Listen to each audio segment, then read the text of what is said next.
Beers and Banter, episode 21. Here we come. We've got Ashes cricket, we've got golf, we've got the NRL and AFL heating up. All that and more. Let's hit it.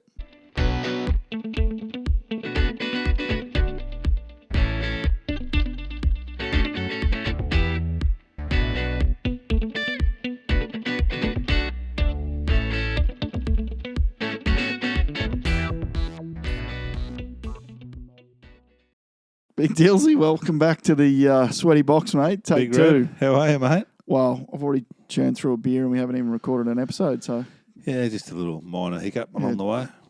press record, apparently. It's a good start. We should have another beer then, shouldn't we?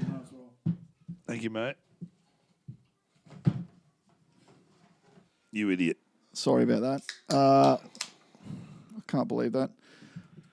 We were just 20 minutes in, folks, and realised that we weren't getting any sound into the computer. Anyway, massive weekend of sport. Was, mate, yeah.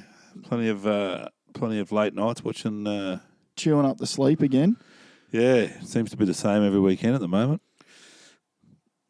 Should we rip straight into the Ashes? Oh, why not? You can't beat the Ashes. Strong position there.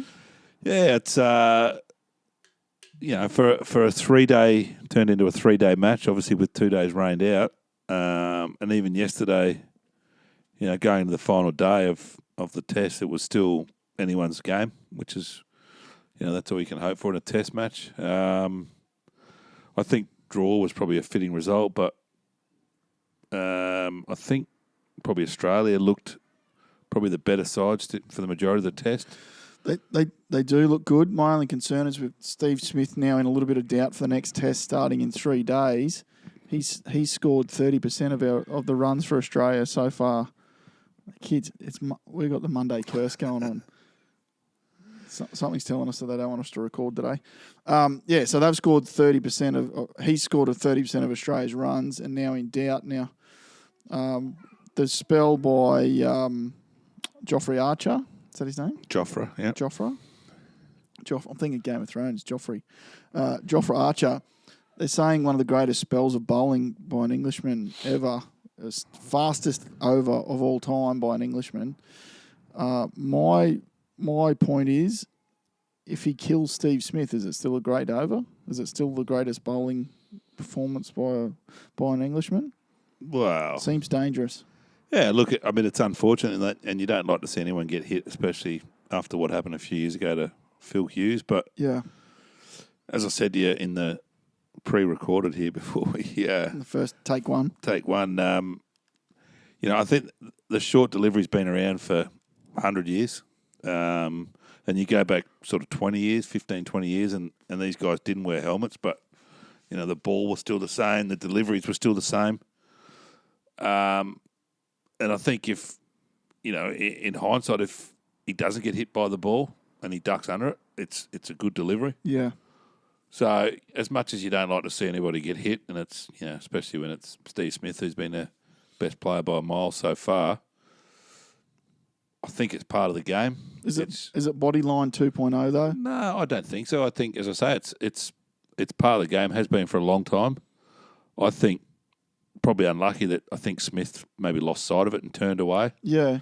Also unlucky, these guys wear helmets. It's missed his helmet, it's missed his shoulder and got him in the neck, which, very unlucky, but it is what it is. And, it's I saw Tubby Taylor do an interview or talk about it start of play yesterday, and, he brought up the point that when Joffrey Archer went out to bat only the day earlier, the Aussie bowlers peppered him with short balls. Okay, got the same thing. So I guess the Poms like to get on their moral high horse. They're booing him to the crease. They're booing him when he gets out. They're booing him when he comes back from injury. I saw some wanker online having a go because Mitchell Johnson didn't wear a tie to some. He's now an honorary life member of the MCC. It's like it's all hoity-toity, and then they carry on like absolute bogans when he comes to the crease. I don't know, just the... Yeah, I guess they would have been, Smith and Bancroft and Warner would have been... Oh, you're having a shocker. You just spilled beer everywhere. Give it away. They they would have been crazy to not think that they were going over to England for an Ashes series and they weren't going to cop it. Yeah, I know. From the crowd. And to be honest, Bancroft and Warner have probably haven't got through that yet. Smith obviously has, but to me, Bancroft and Warner are still. Well, the Poms have got the wood on them. Yeah, Warner and Smith obviously played the World Cup, so that was in England as well, and that was probably the start of it. Warner and Smith for me, I think they both love that. They love that that fight. They love getting in there, and I think, in particular, Warner, I think it actually spurs him on. Yeah. I think he's just out of form at the moment, but definitely Smith thrives on it as well. And, he's been man of the series by a mile so far in the first two tests. So yeah, so he's hoping he becomes good. I'm it's hoping they just took the bit of liberty there and rested him for the day because it's a short turnaround to the next test. And it was fairly unlikely that there was going to be a result anyway. Yeah, I guess it's up to the doctors now, and I haven't seen whether there was any internal damage or bleeding or probably some bruising. But yeah. The Aussies did have 47 overs there in their second innings. If Warner had fired and come out and got a quick 100, then we might have been a chance. Yeah, I think when we lost wickets early, like you say, if we had have got off to sort of naught for 40 or 50, I think maybe then they would have opened up the shoulders a bit and had a crack. But when we lost wickets and we were not in trouble, but it sort of became a hold on for the draw then. It was a good result. It was a good game considering we lost 2 days with the weather. Yeah. But as I say, I think Australia are still 1-0 up, but I think looking the better side at this stage. Oh, here's hoping. Onto the footy. Titans wasn't another great result. No, it wasn't. I was out there on Friday night in the stands with 10,000 others, which was surprising. I think they might have doubled the figure somehow. But well, do you know what though? That's a good sign when you got all the haters in Sydney saying it's time to move the Titans again. We're coming stone motherless last and still getting 10,000 people. It's not a good sign when it looks like 300 in the stadium and they put the number up and it says 10,000. I'm not sure who does the counting there. There was a lot behind the glass, maybe. I think they might have clicked the button a few times extra when everyone came through the gate. But, yeah, mate, it's same old story. The end of the season can't finish quick enough for the Titans. But as we said earlier, it's there's guys playing in wrong positions and some of the team selections. I don't understand. Similar to the point I was making with the Queensland Origin team, when we seem like we've got too many utilities and halves playing and not enough just troops. So you got Mitch Rain and Pete's playing in the same side. I understand that. That's good. You want to rotate between the two guys. But then you also got Peachy in the side, so he's a bit of a utility. Yeah, but Peachy played in the halves too. But then you've also got Michael Gordon on the bench. So you're playing. Why do we need to play a back as a spare back on the bench when you've got guys that can play multiple positions? Yeah, I don't know. Is it because we just literally don't have enough first grade quality players in the roster anymore, or what? Well, maybe, but I said before, how Anthony Don's not getting a start in the run or in the side at all. You got Jesse Arthurs that hasn't really done much to impress this year at all. He's also moving on to Brisbane at the end of the season. Why would you play him over Anthony Don? Yeah, what's the payoff there? I don't understand that. No, I don't know. Unless Don's on the outer, maybe. He came back 2 weeks ago. Yeah. After being dropped, got a late call up, and then played okay, I thought, and then got dropped again. So there must be more to it, I'd say. You mentioned Peachy. He's been running dead all year trying to get released by the Titans, and now all of a sudden it's, I want to be here, we want to live here. We're really excited about next season. Yeah, he's come out and said that his wife's happy, and that was his initial reason for wanting to go back to Sydney. Yeah. But I think it probably speaks more so around the issues he had with Garth Brennan, and from all reports, they were not on talking terms at all. Didn't speak to each other. But that's bizarre. Which is it's bizarre considering Brennan was the one that brought him to the club from their Penrith connection. Well, all the players that really let Brennan down were the ones that he brought to the club. Yeah, true. But, is there more to it, though? Has Peachy put the feelers out and no one in Sydney wants him? Possibly. I mean, he hasn't been that good this year. He's been very ordinary this year.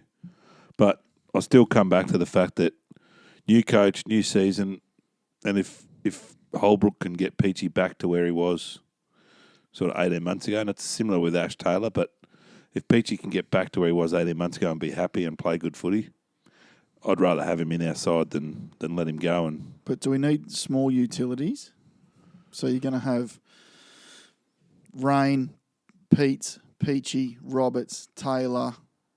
Is Jacks? Is his a deal over now? Riley Jacks? No. We've got a couple of young halfbacks that we've now signed. Like, how many small guys do we need? I think Pete's is still probably our number one hooker. Yeah. Not sure that Rain gets a spot next year. Yep. I think if you're going to carry the reserve on the bench, the utility, I don't think it should be the specialist hooker. I think if you're going to give Pete a spell, that's Peachy. I would love to see Peachy as that, but then the other three guys need to be monsters.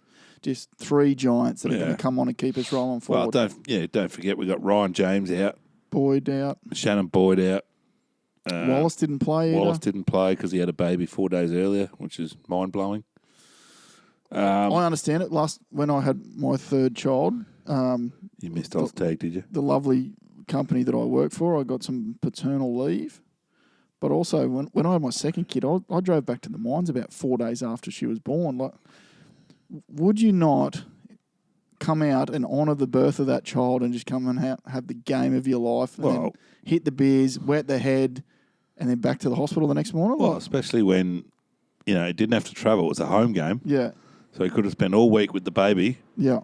Gone and played at home and, been back at the hospital or been back at home with the baby same night. Anyway, that's his choice. Don't know that, there could be something else going on there, and I hope everything's all well there, because nothing better than the birth of a child. So hopefully it's, good on him. It's obviously not a critical game either, so, probably the birth of your child is way more important than... Especially when you're going to run last, playing regardless. For the spoon. But, I get that. And I suppose the other one that has, come out this week, and they've been saying, let him go, pay part of his salary to go elsewhere. It's like the hokey pokey, mate. 1 minute we're letting him go, then we're keeping him, then we're letting him go. Mau's come out yesterday or this morning and said, no, he's definitely a wanted player, and Holbrook's told the club that he wants him. I like the club policy of not paying people to play somewhere else. Yeah, obviously the first report was that they were looking to offload him and pay $500,000, so half of his salary elsewhere, to free up $500,000 for the cap. But how bad does that hurt if he goes somewhere else and it does. Des Hasler or someone gets the best out of him? Yeah, it does. And he's got some history with Holbrook. Holbrook coached him in the Australian under-20s. They say that Taylor's very excited for Holbrook to come back and coach him. Yep. Holbrook thinks that he can get the best out of Taylor again. So, yeah, he's hoping that, he's a lot like Peachy. Hopefully he can get back to where he was 18 months ago. Yeah. Big win for the Raiders. Realistically, at this stage of the season, who do you think can still win it? I've narrowed it down to 3 sides. I think Roosters, Melbourne and Raiders. No love for the Seagulls? No, I can't see the Seagulls beating either of those three, any of those three, on the big stage. What hurts the Seagulls is they don't get a home final. Regardless of where they finish, they won't get to play. No, they won't. And that on the other side of the coin, obviously Canberra, if Canberra get a home final on a Saturday night and it's 2 degrees. Yeah. It's not going to be, though, because it'll be September. Yeah, it'd be 3 degrees. But, they you look at their second half against the Storm on the weekend and down 18-0, and when they get a roll on, they're a pretty good side. Phenomenal. I thought I had the Rabbits in there, but I think injuries are starting to catch up with them. Yeah, I think they're fading. Yeah. But they have got the master coach, so you never know. Before we move on to the AFL, diamond rings for players' wives. What thoughts? Cam Smith, you're referring to, obviously. Yeah.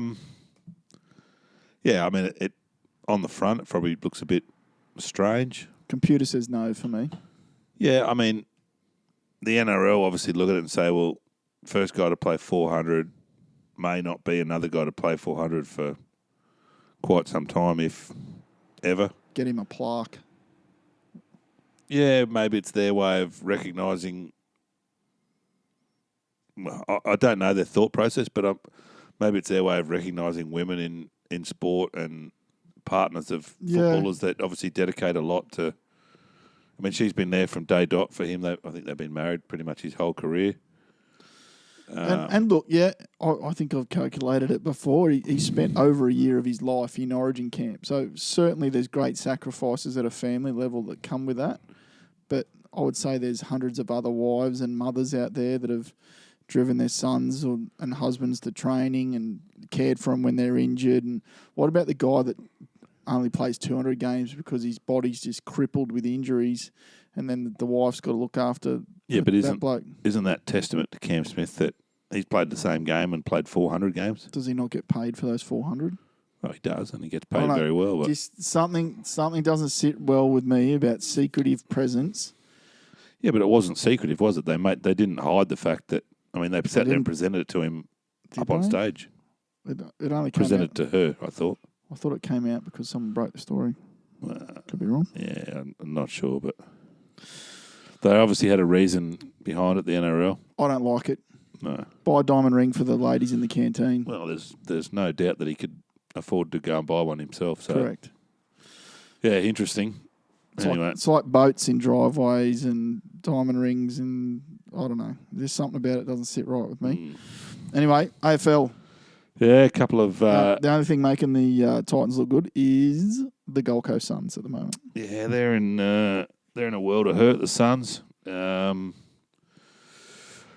sounds like they're going to go fairly actively hard in the off-season. I think they've now worked out that the youth policy and these young guys haven't come on like they thought they were going to. They need people to lead them.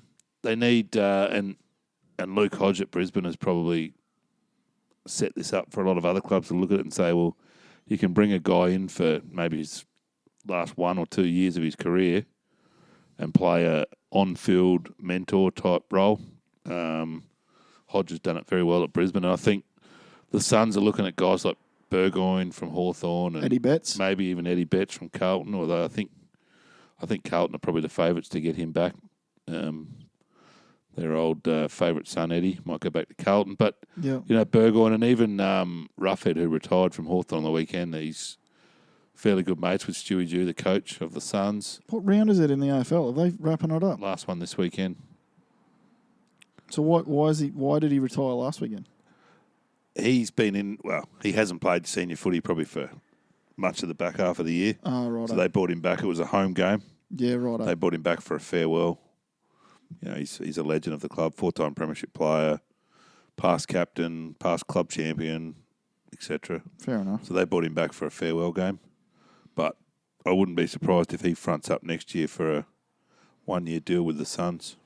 Realistically, who can win it in the AFL? Well, I think we saw, obviously the top four, and similar to NRL, there's a massive advantage if you finish in the top four, especially as an interstate side because you get home final. Yeah. I think Brisbane and Geelong, that game on the weekend was one of the best I've seen. 1 point in it. The Lions are back.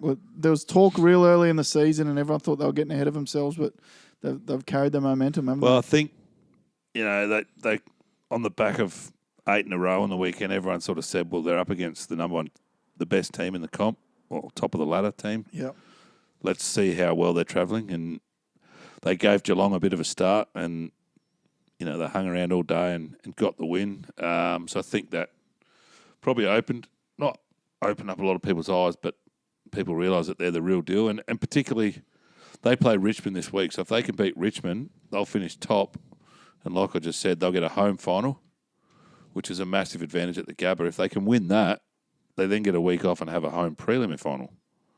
So they can win 2 games at home and march on into a grand final, which I think if they beat Richmond on the weekend,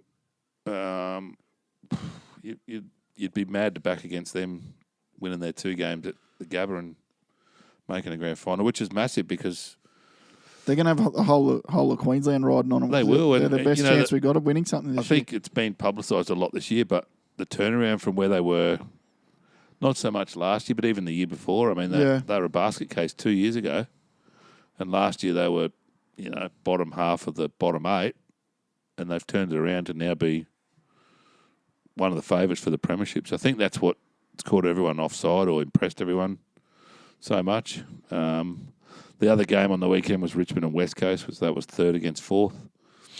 And it was another great game, only a goal in it, that one. So, we saw two unbelievable games for the top 4 teams on the weekend. I think Richmond, West Coast, obviously, if they can finish second, they'll get a home final as well. If they get a home final, it starts making it real tough on the Melbourne teams, doesn't it? It does. If any team's got to travel to Perth and play West Coast over there, it's a long flight. What if you got to go to Perth, play West Coast, and then they got to go to, and then come back and play the next week? You've got to play in Brisbane or something like that. Yeah, so it's. I mean, it all comes down to this round. I think West Coast, I think, play Hawthorn in Perth, so you'd expect them to win that. The big one is Richmond and Brisbane. Brisbane need to win to probably. It's like a grand final for both of those sides. Should be a good game. So, can you send me a text so I watch it? No. Reminder? No, I won't. Just set your reminder now. Righto. So, the AFL's heating up. Last round this weekend. So, the bottom half of the 8 is fairly well in the hands of the Bulldogs if they play the Crows. If they can beat the Crows this weekend, that'll keep the Crows out. Yep. Port Adelaide were the other one that were in with a chance, but they got absolutely belted by nearly 100 points yesterday. So a few blowouts at this side. They had the ball in their own court and let it slide past. So a few blowouts at this time of the year. Well, you wouldn't expect so when the season is on the line. They're playing to stay in the 8, but it's always an interesting time of the year and trying to see how the 8's going to play out. I always hate this weekend because you see guys retiring and playing their last game, and there's always a bit of emotion around who's playing their last game. Makes you a bit sad. Oh, it's just I mean, you saw it yesterday with Roughhead and the send off that he got. And he played his last game yesterday and kicked 5 or 6 goals and had a great game. But it's always sad. It's always sad when you've watched a guy play for 10 or 11 or 13 years and that's it. They play the last game. Fair enough. Yeah. See any of the UFC over the weekend? Never saw a bit of it. There were some cracking fights. Was there? Yes. So we saw the return of Nate Diaz to the ring. So he hasn't fought since he fought Conor McGregor 3 years ago. So he had a 3-year layoff and he come out and got the job done against Anthony Pettis. So that was a pretty good fight. The other big one was the heavyweights. Heavyweight title changed hands again on the weekend. So Stipe Miocic beat Daniel Cormier. So knocked him out. Some savage body blows in that one, mate. Really? Yeah. Check him out. Spewing, I missed it. Yeah, you should have. What about golf? Some golf happened over the weekend? Yeah, so we're down to the last week in the FedEx coming up this week. How can they be coming to the end of their season in August? Well, they try and so this is the first year they've tried to bunch the season up or condense it, I guess. It's all around TV rights and obviously the NFL and the NBA starting September. So they try and get the golf finished. Yep. So we're into the final week coming up this week. The top 30. I think they're playing for the top 30 play for 60 million this week total purse. So wow, 10 million to the winner, and then it scales down.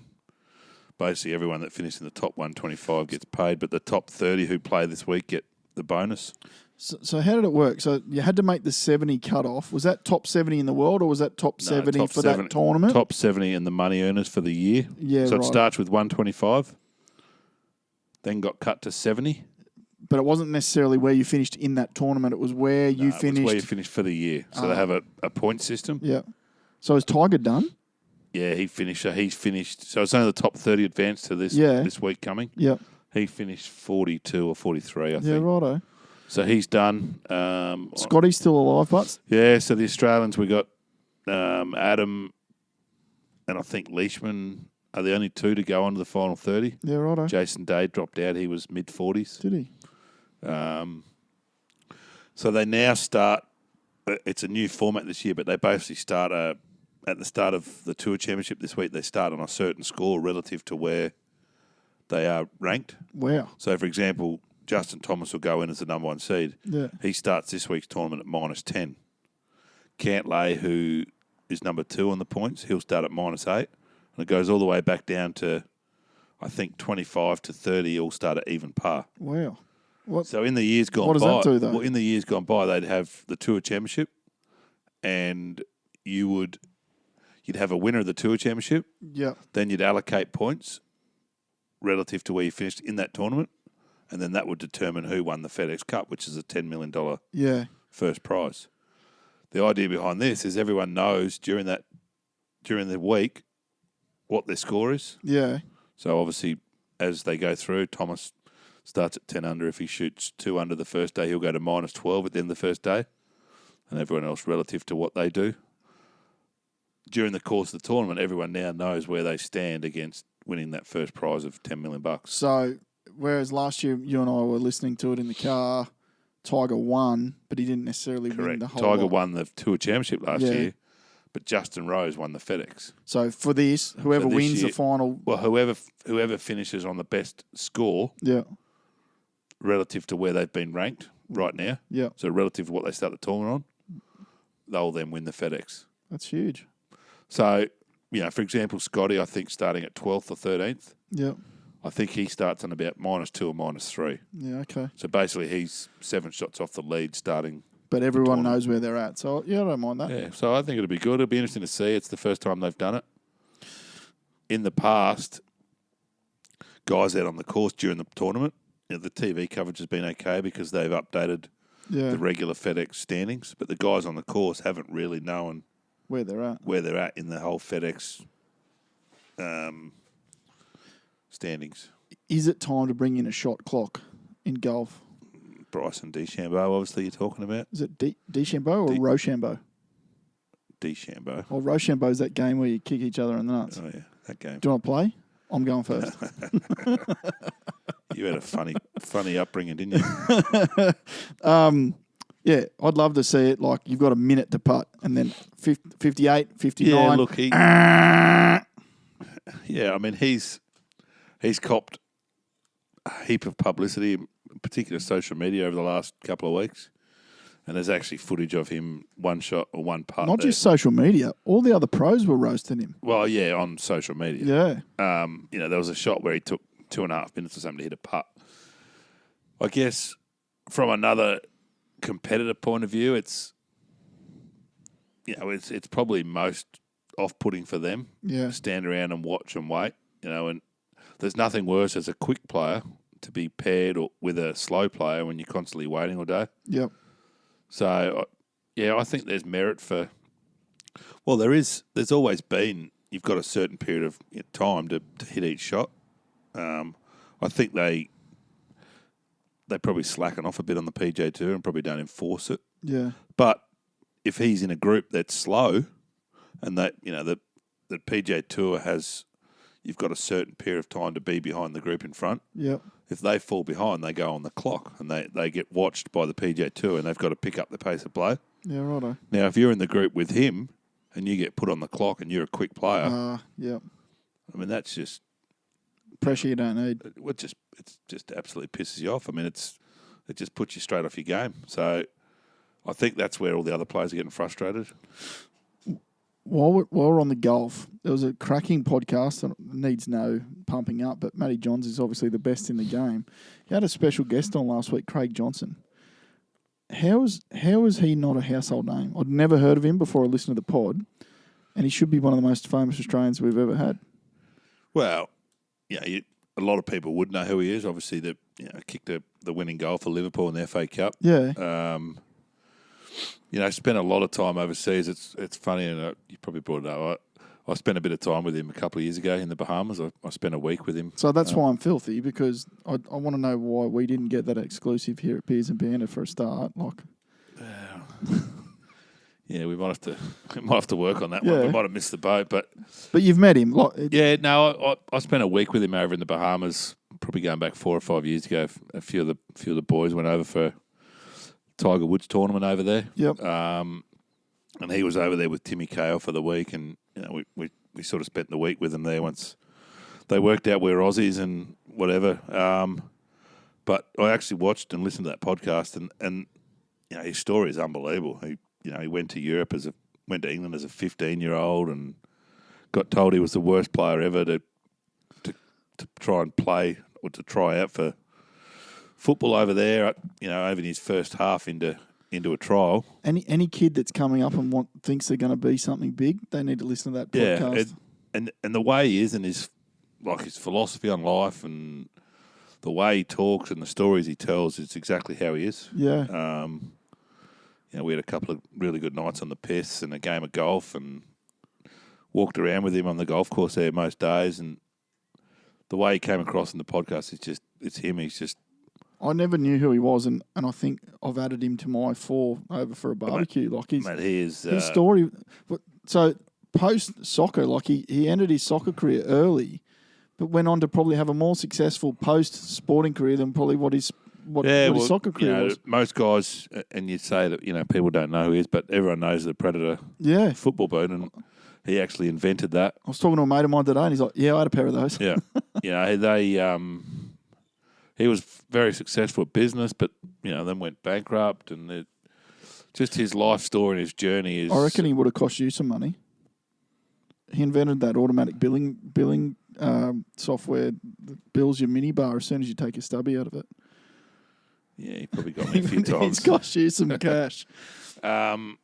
But yeah, that was anyone who hasn't listened to that pod, do yourself a favour. It was don't pause this one, but once this one finishes, go and check that out because it was a good story. It's a hell of a story, and he's a hell of a guy. He's back living in Newcastle now, just a country lad that loves Australia but made his name overseas. Just a great guy. I reckon he'd have some cracking stories. Yeah. I think that just about wraps us up. Wallaby's got a bit of a reality check on the weekend. I was hoping to call this podcast Slice of Heaven, but it just didn't. I didn't watch a lot of it, but I kept flicking over to check the score, and wasn't pretty. Just outplayed, obviously. Yeah. I wouldn't even know where to start. They're just too good for them. So that's is that it now, pretty much until the World Cup? Surely we've got to play South Africa in the rugby championship. Yeah, maybe. It's only a month or so until the World Cup starts, so can't be long. Hard to see. Well, we've heard it every World Cup, but hard to see New Zealand not winning it again. Yeah, but they don't get to play all the games at Eden Park. No, they don't. But who's going to beat them? Well, Australia beat them in Perth last weekend, and the South Africans beat them the other week in South Africa. Yeah. Well, you can back someone else. I'll take New Zealand with you. You're going New Zealand. Talking of backing, where's Junior? Has he come out of hiding? No, I don't think so. Come back, Junior. Have you showed up at the surf club yet? No, can't. We've got to come up with some cash. I don't know how we're going to do it. Couple of shout-outs. Jolie, coach of or manager. What is it? Coach or manager of soccer team? Manager. Broadbeach Soccer, the reserve grade team. They've won the premiership there on the weekend. So shout out Jolie. Post high competition. We got a winner there. Apologies that we missed the announcement last week. Yeah, we got it there. No. Should I? Yeah. Can we put it up on Facebook later on? It was Will Horseful is the lucky winner. So send us a private message and we'll put that in the mail to you, mate. Thanks for listening. Sorry tonight was a bit rusty, people. We have had an absolute shocker. That's what happens when we miss a week. We'll be back better than ever next week. Thanks for listening. We'll see you then. Over and out. Cheers. Bye.